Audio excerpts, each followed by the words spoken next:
সবদলীয় সবাই আসলে এখন ফর্ম চলছে এবং আজকে ফর্ম করে জমা দিবে। আবার অনেকেই আবার আজকে যেহেতু একদিন টাইম আসলে বাড়িয়েছে, দেখা যাবে যে আরো প্রার্থী বাড়ছে।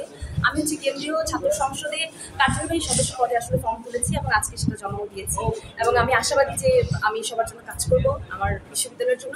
আসলে বিশ্ববিদ্যালয়ের জন্য যে কাজ করতে চাচ্ছি বিষয়টা হচ্ছে এরকমও না যে রাজনীতিটা নিয়ে মানে একদম রাজনীতিটা করেই সবকিছু করতে হবে, বিষয়টা এরকমও না। আমার মনে হয় বিশ্ববিদ্যালয় যেহেতু একটা প্ল্যাটফর্ম আমাকে দিয়েছে, তো আমার মনে হয় বিশ্ববিদ্যালয়ের প্রতি আমার একটা দায়িত্ব আছে। আমি আসলাম 5 বছর পড়াশোনা করলাম, চলে গেলাম, কিন্তু বিশ্ববিদ্যালয়কে আসলে আমি কিছু দিতে পারলাম না, তাহলে সেটা আসলে আমার এখানে কোনো অবদান রইল না। তো এই জন্য হচ্ছে বিশ্ববিদ্যালয়ের জন্য যেন কোনো কাজ করতে পারি, এই জন্যই আসলে এই নির্বাচনটা করা এবং সবার জন্য আসলে কাজ করাটাই আসলে আমার মূল উদ্দেশ্য। আমি ফর্ম সংগ্রহ করেছি ডাকসু কেন্দ্রীয় যে সংসদ, সেখানে হচ্ছে মুক্তিযুদ্ধ গণতান্ত্রিক আন্দোলন বিষয়ক সম্পাদকে, এবং আমি এখানে একজন স্বতন্ত্র প্রার্থী।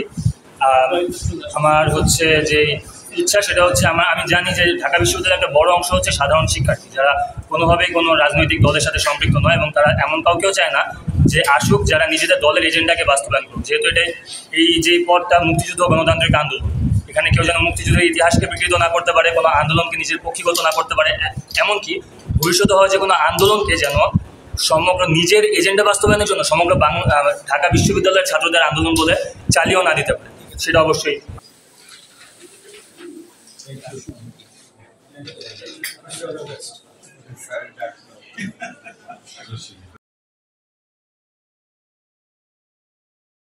ওয়ালটন এখন দেশের সীমানা পেরিয়ে পৌঁছে গিয়েছে 50টিরও বেশি দেশে।